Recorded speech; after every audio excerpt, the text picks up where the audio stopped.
Meseo Moana Maina Constantinos. Half, yeah. So,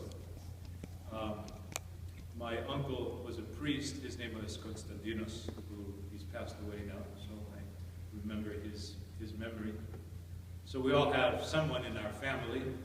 If we're Greek, we have someone who is Constantinos, and Eleni is a typical common name.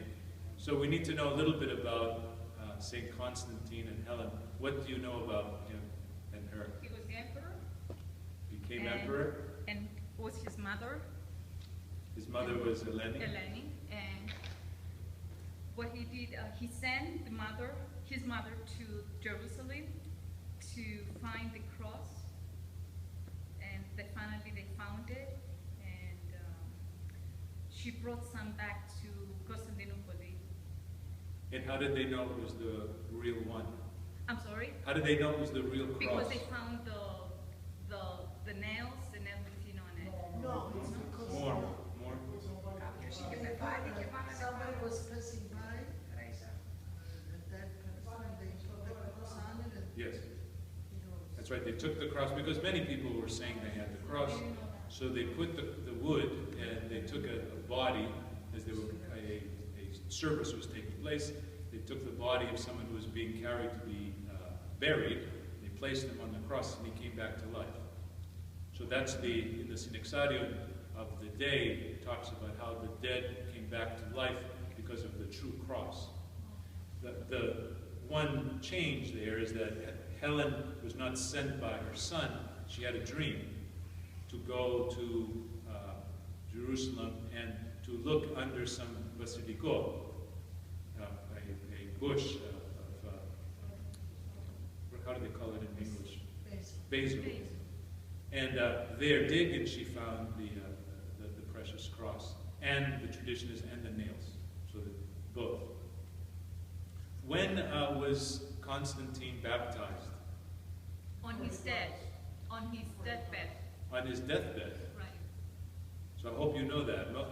Many people don't know that. They don't realize that although she was a Christian, his mother was a Christian, he was not baptized until he was dying on his deathbed. He took off his emperor robes and he put on the robe of a monk, they say, and was baptized. So the question is why?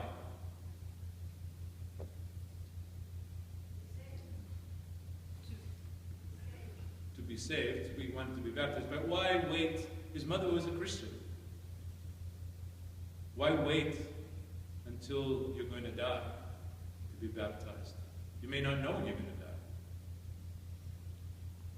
Is it because he was the emperor and No?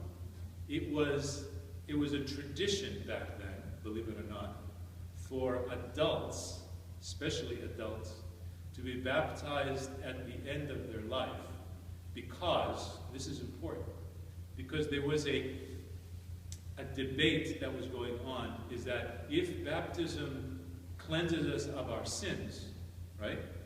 We are clean after that. What happens if we sin after we baptize? So there was a tradition. Some people were saying, well, because I'm a soldier, because I'm the emperor, because I may sin, I don't know, so I better wait until I get later on in my life and then get baptized. Many people were baptized when they were in their 70s or 80s, some people on their deathbeds. Because what do you do if you sin after baptism? So the church talked about that, and they said, well, no, Holy Confession is baptism. How is it baptism? And they said that for Holy Confession to be real, to have the power of baptism, it has to have tears. So when someone goes to confession and they cry, they say it's a second baptism for us. So although sometimes people might come to confession to me many times, and then all of a sudden they will come to confession and then they will have tears, I say to them that that's your real confession. All the other confessions were leading to this. It's just like you dig a hole. You dig, you dig, you dig, until finally you get to where you want. You get rid of all the rocks, and you find what's really the problem, and you get rid of that, and then you're able to plant. In a similar way, the church fathers say that confessions begin to open up. We open up more and more and more and more and more until we get to the real issue sometimes. And then when we get to the real issue, we have tears, second baptism, the baptism of repentance, they say. So because of that, we now baptize early. And that's the tradition. But I wanted you to know that in the early church, there were many who did not baptize. They were baptized later in their life. As a matter of fact, there are some patriarchs and bishops who were baptized one week, ordained the next week, a priest, a deacon, a priest, archbishop, and patriarch, all in 1 month. They were holy people, but they had not been baptized yet. So in order to become in the ministry of the church, they went through that series. It's not many, but it is in the tradition of the church. So I wanted to share that with you. The other thing I wanted to share with you, and I'll do it on a Sunday, but since you are here, we talked today about in the gospel, it says about the shepherd, opimino kalos, inorisi ta progata apoonoma.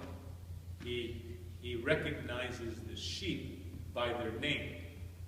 So that's why in the church, the tradition of the church is when you come to receive Holy Communion, the priest says, Medalambani odurus utheu, and then you are supposed to give your name.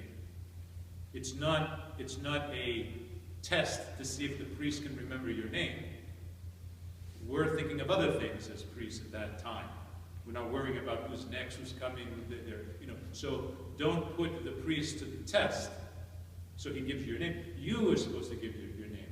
So you come up. Sometimes we know. Sometimes we as I said, we're thinking of other things. So you come up and you say, you say, Otado, Donama.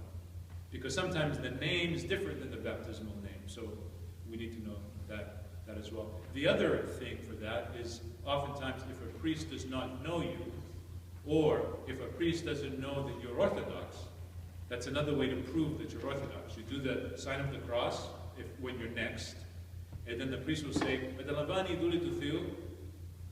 and he pauses, you say, Maria.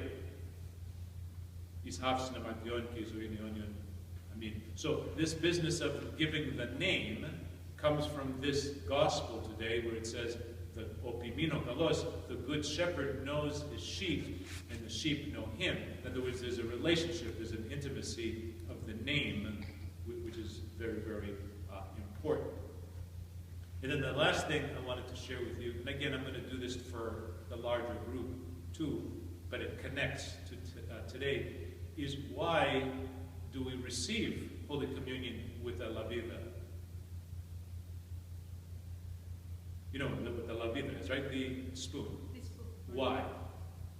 Why not? Because if you're a priest and there's a bishop, so how come we do it this way and you do it with a spoon?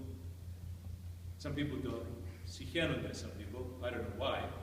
They think, well, I'm going to get a disease or something because other people have. If that was true, think about this for a minute. If that was true, the priest receives communion. We eat everything after everyone has received communion. Every Sunday. So during the time of the plague in Europe, during the time of the plague, all the priests would be dead. So many people came for Holy Communion, right? Because they were sick. You take everybody's germs. Right. So some people say, well, okay, but there also is a scientific answer as well. It's not just the scientific answer is that communion has a lot of alcohol in it. Wine has alcohol in it. And the spoon always doesn't transmit the saliva because it goes back in the wine. I don't know if I buy that. I believe that the bread and the wine it changes, and whatever goes in it does not maintain any sin.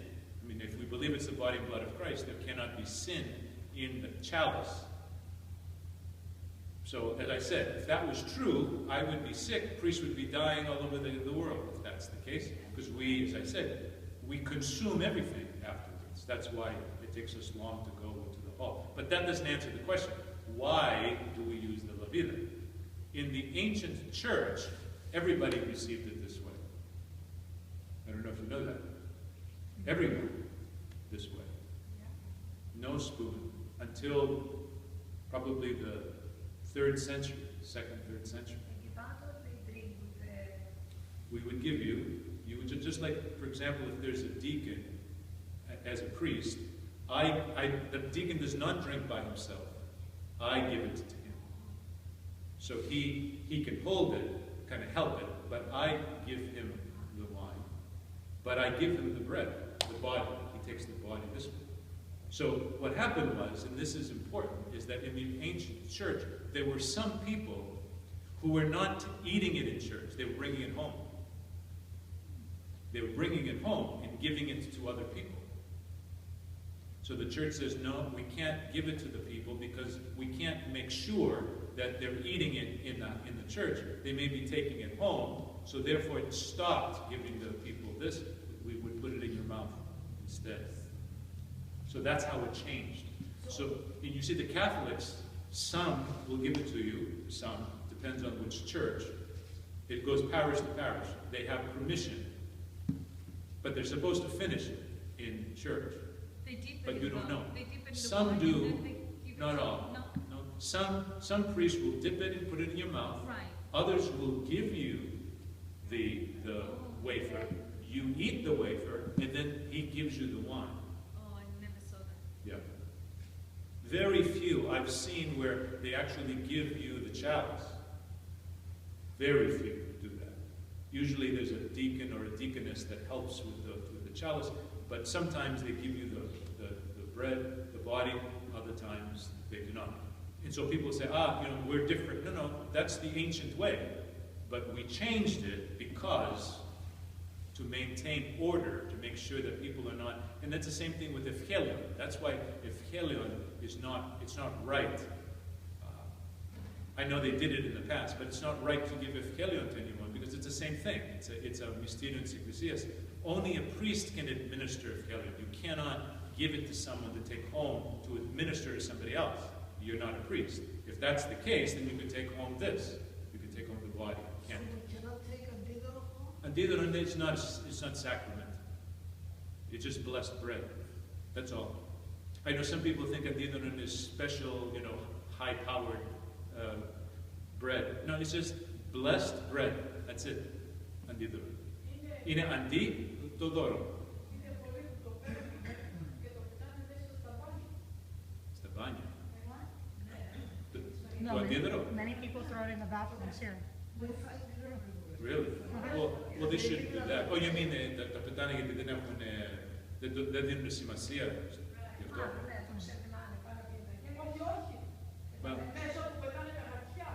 Well, it might be children. Yeah. So I have to teach a little bit more. So we do a little more teaching.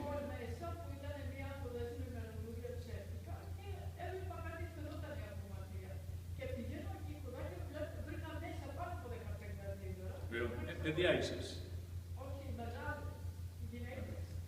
Too bad.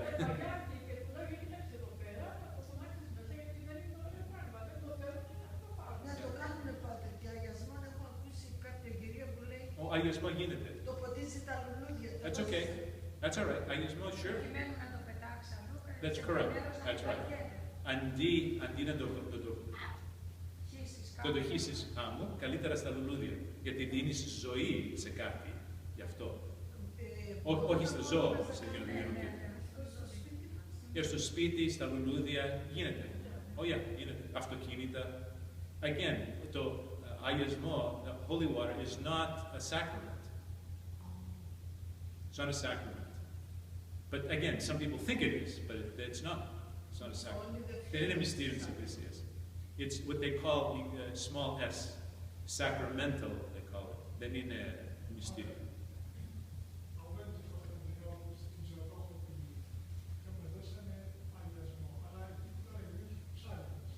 Yeah. Yeah. Sure. He would, I mean, the fish in the thing where they have the zoodopos be, no problem.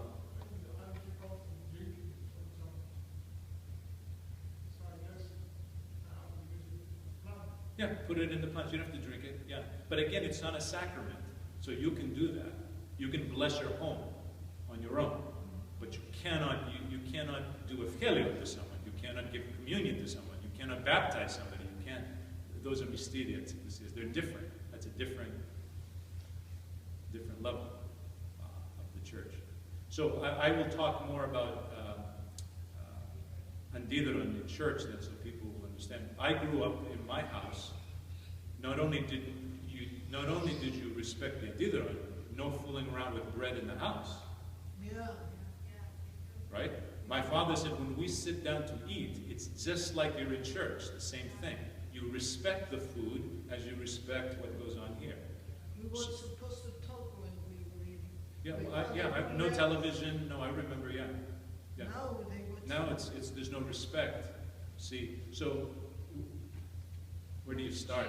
You know, in my home, I'm not trying to say my home was perfect, but I came from a very religious family.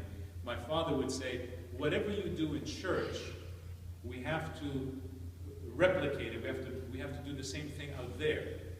So when it says love people here, you have to love them there. If you bless the food here, you have to bless the food there. If you stand to pray here, you stand to pray there. So anything that happens here should go there. Let us go forth in peace. We go forth from the liturgia. The liturgia begins the week, and then we should live out the liturgia the way we live our lives.